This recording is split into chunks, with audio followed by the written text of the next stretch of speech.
રાજ્યમાં ઉનાળાની શરૂઆતથી જ કાળઝાળ ગરમી પડી રહી છે, ત્યારે ગરમીને લઈને હવે રાહતના સમાચાર છે। પવનની દિશા બદલાતા ગરમીથી આંશિક રાહત મળશે।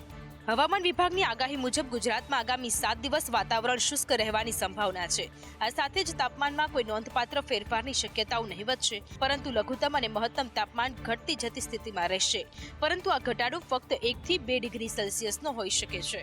जो हमारा जो तटीय क्षेत्र है साउथ गुजरात की और जो सौराष्ट्र कच्छ की जो तटीय क्षेत्र है, इसमें हमारा हॉट एंड जो गर्म एंड आर्द्र पवन के कारण हॉट एंड ह्यूमिड कंडीशन की रहेगा। इसमें लोगों को डिस्कम्फर्ट फील होने का अनुमान दिया गया है।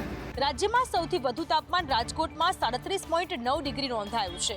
અમદાવાદમાં મહત્તમ તાપમાન 38 ડિગ્રી અને લઘુત્તમ તાપમાન 28 ડિગ્રી રહેશે। દાદાનું બુલડોઝર દરેક શહેરમાં ફરી રહ્યું છે, ત્યારે ભાવનગરમાં પણ 811 જેટલા ગેરકાયદેસર વસાહતોને તોડી પાડવા માટેની પ્રક્રિયા છે તે હાથ ધરવામાં આવી છે। જ્યાં જ્યાં ગેરકાયદેસર બાંધકામ રાજ્યમાં ઊભું કરવામાં આવ્યું છે, તમામ બાંધકામને તોડી પાડવામાં આવશે। અમદાવાદ, સુરત, વડોદરા બાદ હવે ભાવનગરમાં પણ કામગીરી શરૂ કરવામાં આવી છે। ભાવનગર મનપા દ્વારા મેગા ડિમોલેશન હાથ ધરવામાં આવ્યું છે। અડચણરૂપ એવા 811 મકાનો તોડવાની કામગીરી શરૂ કરવામાં આવી છે। ગઢેચી નદીના શુદ્ધિકરણ માટે મેગા ડિમોલેશન તંત્રએ શરૂ કર્યું છે।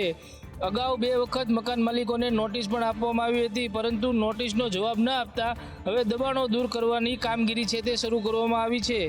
ચુસ્ત પોલીસ બંદોબસ્તની સાથે મનપાના 100થી વધુ કર્મચારીઓની સાથે પોલીસના 200થી વધુ જવાનોએ મેગા ડિમોલેશનની કામગીરી છે તે હાથ ધરી હતી। એક તરફ રમતગમતને પ્રોત્સાહન આપવા ગુજરાતમાં ઓલિમ્પિક રમોત્સવના આયોજનને લઈ થનગનાટ થઈ રહ્યો છે, તો બીજી બાજુ શાળાઓમાં વિદ્યાર્થીઓને માર્ગદર્શન આપવા વ્યાયામ શિક્ષકો જ નથી। વર્ષોથી કાયમી ભરતીની માંગ કરી રહેલા વ્યાયામના શિક્ષકો હવે આંદોલનના માર્ગે છે।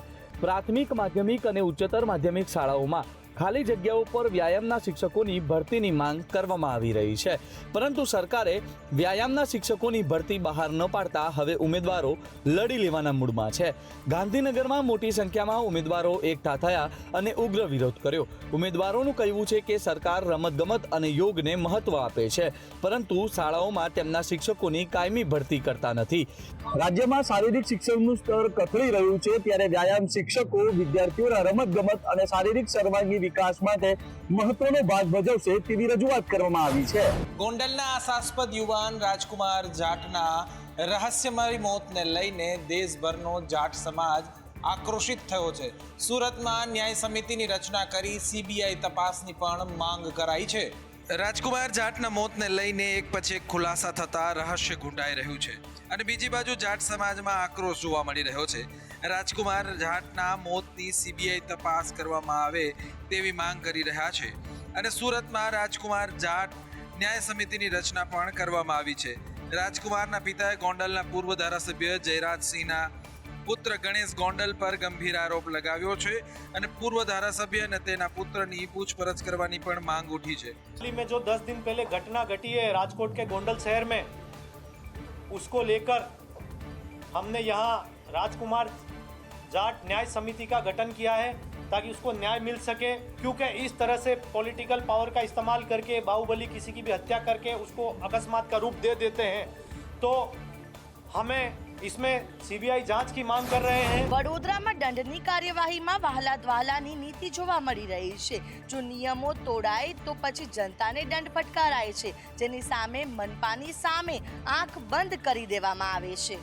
જે લોકો ટ્રાફિકના નિયમોનું પાલન ના કરે તેને દંડ કરવામાં આવે છે, પરંતુ આ દંડની કાર્યવાહીમાં વડોદરામાં વહાલા દ્વાલાની નીતિ જોવા મળી રહી છે, કારણ કે વીએમસી ગાડીના ચાલકે ચલણથી બચવા તરકીબ કરી હતી, અને વીએમસીની ગાડીમાં નંબર પ્લેટ ઉપર જ સ્ટીકર લગાવી દીધું હતું। જો કે સંદેશ ન્યૂઝના કેમેરામાં ઝડપાતા ચાલકે લૂલો બચાવ કર્યો અને કેમેરા દેખાતા જ તાત્કાલિક સ્ટીકર હટાવી દીધું, પરંતુ સવાલ એ થાય છે કે સંદેશ ન્યૂઝના કેમેરામાં कैद થયું તો અત્યાર સુધી ટ્રાફિક પોલીસને કેમ ન દેખાયું?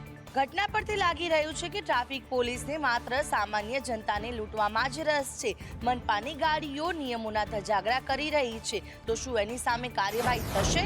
જો કે ગત રોજ પણ લાઇટ ગઈ હોવાના કારણે અનેક લોકોએ હાલાકી ભોગવવાનો વારો આવ્યો હતો, તો બીજી તરફ કેટલાક લોકો લિફ્ટમાં પણ ફસાઈ ગયા હતા। અમદાવાદ મ્યુનિસિપલ કોર્પોરેશન સંચાલિત હોસ્પિટલોમાં અનેક ખામીઓ સામે આવી હોય છે, ત્યારે મણિનગર એલજી હોસ્પિટલમાં આજે ફરીથી વીજળી ગુલ થઈ ગઈ. આખી હોસ્પિટલમાં 15 મિનિટ સુધી વીજળી ગુલ થતા સૌથી વધારે આઈસીયુ અને લિફ્ટને અસર થઈ, તો ક્રિટિકલ સારવાર દર્દીઓને પણ હાલાકીમાં મુકાયા હતા. હોસ્પિટલમાં હાજર લોકોનું કહેવું છે કે જનરેટર ચાલુ થવામાં પણ ઘણો સમય લાગી ગયો હતો. ઘટનાને લઈને વિપક્ષ નેતા શહેજાદ ખાન પઠાણ પણ પહોંચ્યા હતા. હોસ્પિટલ અને કોર્પોરેશનની કામગીરી સામે સવાલ ઊભા કર્યા હતા. એએમસી સંચાલિત એલજી હોસ્પિટલમાં ફરીથી વીજળી ગુલ થવાનો વિવાદ સામે આવ્યો હતો, જેના કારણે દર્દીઓ અને તબીબોથી લઈને સૌ કોઈએ હાલાકી ભોગવવાનો વારો આવ્યો હતો. જો તમે ભુવાને બોલાવતા હો તો 100 વખત વિચાર કરજો. રાજકોટની અંદર વિધિના નામે પૈસા ખંખેરતા ભુવાનો પર્દાફાશ થયો છે. રાજકોટમાં એક ભુવો વિધિના નામે લોકો પાસેથી પૈસા ખંખેરતો હતો, જેનો પર્દાફાશ થઈ ગયો છે. વિજ્ઞાન જાથાએ પાખંડી ભુવાનો ભાંડો ફોડી નાખ્યો. ભુવો મહેશવાડા તાંત્રિક વિધિના નામે મોટી રકમ લેતો હતો. લોકોને અંધશ્રદ્ધામાં ફસાવી રૂપિયા 5100 થી 21000 પડાવતો હતો. અલગ અલગ વિધિમાં ભુવો લોકો પાસેથી પૈસા ખંખેરતો હતો. એટલું જ નહીં, વિડીયો કોલથી વિધિ કરાવીને પણ લોકો પાસેથી પૈસા વસૂલતો હતો. જોકે વિજ્ઞાન જાથા અને મેટોડા પોલીસે રેડ કરી ભુવાને ઝડપી પાડ્યો છે. હાલ તો ભુવાએ વિધિના નામે કેટલા લોકો પાસેથી પૈસા ખંખેર્યા છે તે દિશામાં પોલીસ તપાસ આગળ વધી રહી છે.